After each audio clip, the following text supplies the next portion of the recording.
అరే ఓదరా, ఓదమంటుంటే సార్ ఇటు తాగేస్తున్నాడు సార్.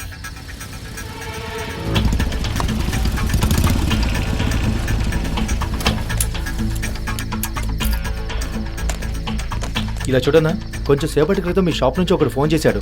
వాడెవడో మీకు తెలుసా అన్నా? ఓ, అతను ఫోన్ చేసింది మీకేనా? మీ ఇద్దరి మధ్య ఏంటి గొడవ? వాడేమో నా ఫోన్ పగలగొట్టాడు. మర్యాదగా చెప్తున్నా, నా ఫోన్ కొనివ్వండి, లేదంటే పోలీస్ కంప్లైంట్ ఇస్తాను. మేమే పోలీసులు అయ్యా. ఓ కేసు విషయంలో ఇన్వెస్టిగేట్ చేస్తాం. పోలీసురా? సారీ సార్, మీరు చెప్పినట్టుగానే ఒకటి ఫోన్ చేశాడు. ఫోన్ మాట్లాడాక ఫోన్ పగలగొట్టి వెళ్ళిపోయాడు సార్. కొత్త ఫోన్ సార్. ముందు వాడెవడో నీకు తెలుసా లేదా? వాడెవడో తెలియదు సార్. కార్తీక్, ఒకడింత ధైర్యంగా నీకు ఇక్కడి నుంచి ఫోన్ చేశాడంటే వాడు ఖచ్చితంగా ఈ ఏరియా వాడు కాదురా. నువ్వు వెంటనే ఏసీకి ఫోన్ చేసి ఈ సమస్య గురించి చెప్పు. వద్దురా, ఆల్రెడీ ఆయన నా మీద చాలా కోపంగా ఉన్నారు. ఆయన నీ మీద కోపంగా ఉన్నాడనేది ఇక్కడ సమస్య. ఆయన తెలియకుండా నువ్వు ఏం చేసినా నీకు ప్రాబ్లమ్స్ వస్తూనే ఉంటాయి. సో నువ్వు ఆయనకి ఇన్ఫార్మ్ చేయటమే మంచిది. అదేంటంటే నువ్వు ఆలోచించుకో, వెంటనే కాల్ చేయి. చెప్పవయ్యా. సార్, కార్తీక్ మాట్లాడుతున్నాను. ఏమయ్యా, పోలీసులు అన్నాక ఈ సమస్యలు వస్తూనే ఉంటాయి. వాటన్నిటికీ భయపడుతూ కూర్చుంటావా? నేను చెప్పినప్పుడు వినంటే బాగుండేది. నీ ఇష్టం వచ్చినట్టు రెచ్చిపోయావు. సరే, ఇన్స్పెక్టర్ ప్రసాద్ రాజ్కి ఫోన్ చేసి చెప్పు. ఏం చెప్పారా? ప్రసాద్ రాజ్కి ఫోన్ చేయమంటున్నారా?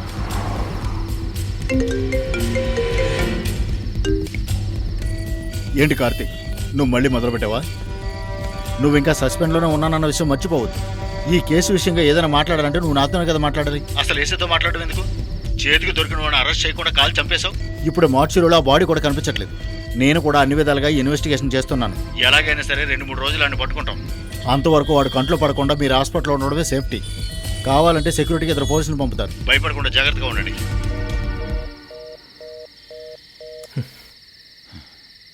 ఏంటంట? ఇంకో 2-3 రోజుల్లో సార్ వాళ్ళని పట్టుకుంటారట. అప్పటి వరకు భయపడకుండా మమ్మల్ని హాస్పిటల్లో దాక్కోమంటున్నారు. నడి రోడ్డు మీద ఒక అమ్మాయిని నరికి పడేస్తే ఆ బాడీని తీయడానికి 2 గంటలు పడుతుంది.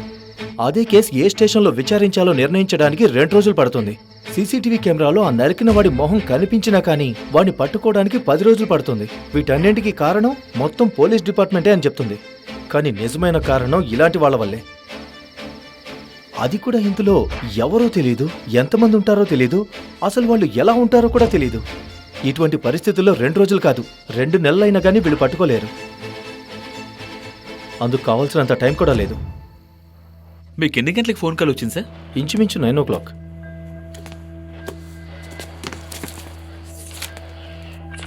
మీ షాప్కి వచ్చిన వాళ్ళు ఇందులో ఉన్నారేమో చూసి చెప్పండి.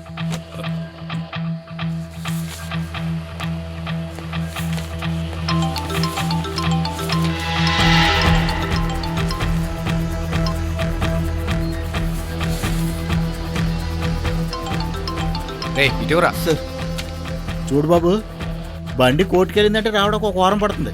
మాట్లాడకుండా సార్ చెప్పినట్టు ఫైన్ కట్టేసి బండి తీసుకుని వెళ్ళు. డబ్బులు లేవు సార్, ఏటీఎం నుంచే తీసుకురావాలి. నువ్వు వెళ్ళి తీసుకురా, ఈ లోపు సార్తో మాట్లాడతాను. సార్, ఈ ఫోటోలో ఉన్న వాళ్ళు ఎవరు లేరు సార్. వాడు నల్లగా ఉండి గిరిజాలు చుట్టూ ఉంటాడు సార్.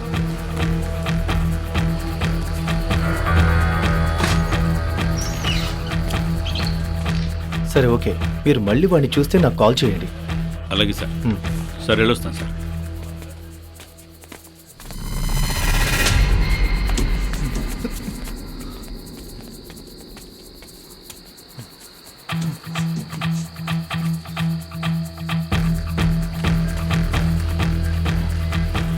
సార్ డబ్బులు తీసుకోండి.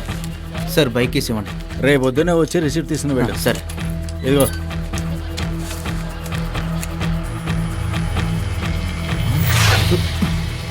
అయ్యో ఫోన్ వదిలిపెట్టేశానే. ఓకే, మేము బయలుదేరుతాం సార్. అలాగే. కార్తీక్, సందేహించేటట్టుగా ఎవరైనా కనబడితే నాకు ఫోన్ చేయండి. ఆ.